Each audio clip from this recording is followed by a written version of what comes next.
ചാരിയിട്ടിരുന്ന വാതിൽ ഗുണ്ടാരാമു കാൽ കൊണ്ട് തട്ടി തുറന്നു. അകത്ത് ശിവന്റെ മടിയിൽ തലവെച്ച് കിടക്കുകയായിരുന്നു ചൈതന്യ. അവൾ ചാടി എണീറ്റു. ശിവനും. രാമു ഒന്ന് അമർത്തി മൂളി.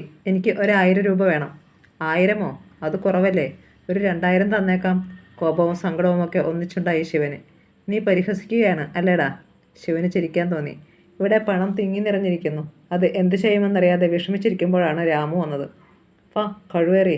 രാമു ഒറ്റയടി. ശിവൻ അടികൊണ്ട് നിലത്ത് വീണു. ചേട്ടാ എന്ന് നിലവിളിച്ചുകൊണ്ട് അവൻ്റെ അടുത്തേക്ക് ഓടിയെത്തിയ ചൈതന്യയുടെ കയ്യിൽ രാമു പിടികൂടി. വാടി ഇവിടെ. എന്നെ വിട്. അവൾ കുതറി. പക്ഷേ അപരിഷ്ടമായ കയ്യിൽ നിന്ന് രക്ഷപ്പെടാൻ അവൾക്ക് കഴിഞ്ഞില്ല. ശിവൻ എണീൽക്കും മുമ്പ് അയാൾ ചൈതന്യയെ പുറത്തിറക്കി കഴിഞ്ഞു.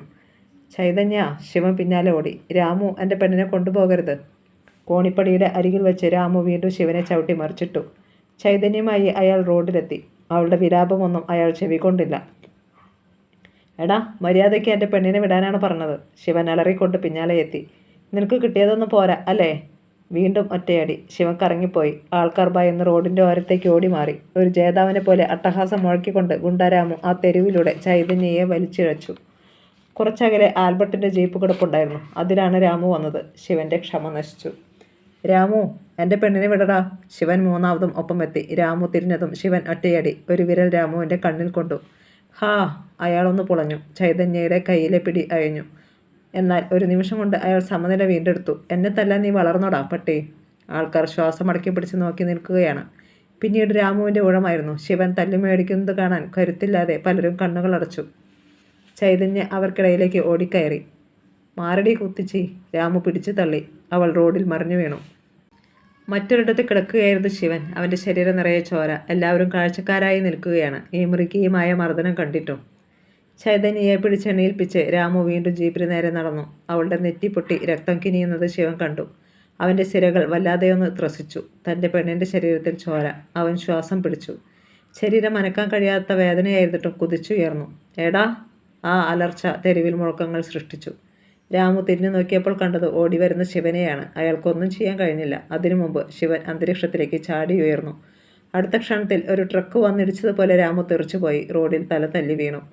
ആർക്കും അത് വിശ്വസിക്കാൻ കഴിഞ്ഞില്ല. രാമു തറയിൽ നിന്നും എണീൽക്കുന്നതിന് മുൻപ് ശിവൻ ചാടി നെഞ്ചിൽ കയറി. അവൻ തൻ്റെ രോഷം മുഴുവൻ തീർക്കുകയായിരുന്നു. ഇടിയേറ്റ് രാമു പിടഞ്ഞുപോയി. ശിവ! ചൈതന്യയുടെ മുഖത്ത് ചിരി വിടരുന്നത് അവൻ കണ്ടു. അതോടെ അവന് ശക്തിയേറി. ഒരു വിധാന രാമു ശിവനെ തള്ളിമറിച്ചു. പിന്നെ ഇരുവരും തറയിൽ കിടന്നു പിടിച്ചുരുണ്ടു. 2 കാട്ടുമൃഗങ്ങളെപ്പോലെ.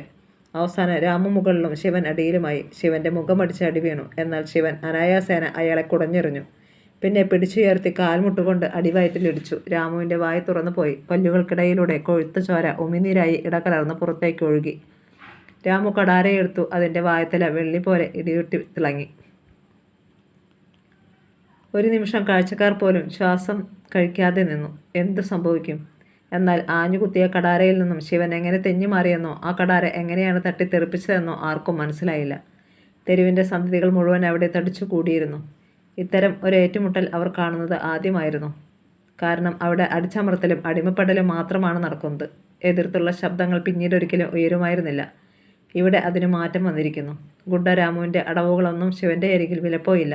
തീർത്തും മൃതപ്രായനായി കഴിഞ്ഞിരുന്ന അയാൾ ചത്ത അരണയെപ്പോലെ തെരുവിൽ കിടന്നു. ശിവ! ചൈതന്യം ഓടി വന്ന് അവനെ കെട്ടിപ്പിടിച്ചു. എൻ്റെ കുട്ടാ! അവനെ അവളെ ചേർത്ത് ആശ്ലേഷിച്ചിട്ട് അലറി പറഞ്ഞു. എൻ്റെ പെണ്ണ ഇവള്. ഈ തെരുവിൽ തന്തയ്ക്ക് പിറന്നവൻ ആരുണ്ടെടാ ഇവളെ കൊണ്ടുപോകാൻ? അരിഞ്ഞു കളയും ഞാൻ. ഒന്നിച്ച് ജീവിക്കാൻ തീരുമാനിച്ചവരാ ഞങ്ങൾ. അങ്ങനെ ജീവിക്കുകയും ചെയ്യും. ആരും മിണ്ടുന്നില്ല. നെല്ലിയില വീണാൽ കേൾക്കാവുന്ന നിശബ്ദത. ശിവൻ കുനിഞ്ഞ് രാമുവിൻ്റെ കീശകൾ തപ്പി കുറേ കറൻസികൾ എടുത്തു. എൻ്റെ കയ്യിൽ നിന്ന് വാങ്ങിയതിൻ്റെ പകുതി പോലും ഇല്ലല്ലോടാ. ബാക്കിയും ഞാൻ വാങ്ങിച്ചോളാം.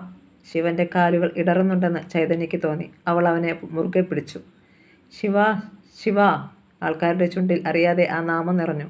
അവർക്ക് അവനോട് എന്തെന്നില്ലാത്ത ആരാധന തോന്നുകയായിരുന്നു. അവർ അവനെ വളഞ്ഞു. ശിവ! ശിവ! നിൽക്ക്! ഒരു ശബ്ദം. ഏവരും തിരിഞ്ഞു നോക്കി. കമല ഓടി വന്നു. അവരുടെ കയ്യിൽ ഒരു പ്ലേറ്റിൽ നിറയെ ലഡു. ശിവൻ്റെ മുന്നിൽ പാത്രം നീട്ടിപ്പിടിച്ചുകൊണ്ട് അവർ പറഞ്ഞു. ഞാനൊരു ആൺകുട്ടിയെ കാണുന്നത് എത്ര വർഷങ്ങൾക്ക് ശേഷമാണെന്നോ? ശിവൻ അവരുടെ കണ്ണുകളിലേക്ക് നോക്കി. കമലയുടെ കണ്ണുകൾ നിറയുന്നോ? ഇത് കഴിക്ക്, കമല വീണ്ടും നിർബന്ധിച്ചു. ശിവൻ ഒരു ലഡു എടുത്ത് ചൈതന്യയുടെ വായിൽ വെച്ചു കൊടുത്തു. പിന്നെ ഒരെണ്ണമെടുത്ത് അവനും തിന്നു. ആരോ സോഡ കൊണ്ടു കൊടുത്തു. അവൻ അത് കുടിച്ചു. അതുകൊണ്ട് തന്നെ മുഖം കഴുകി.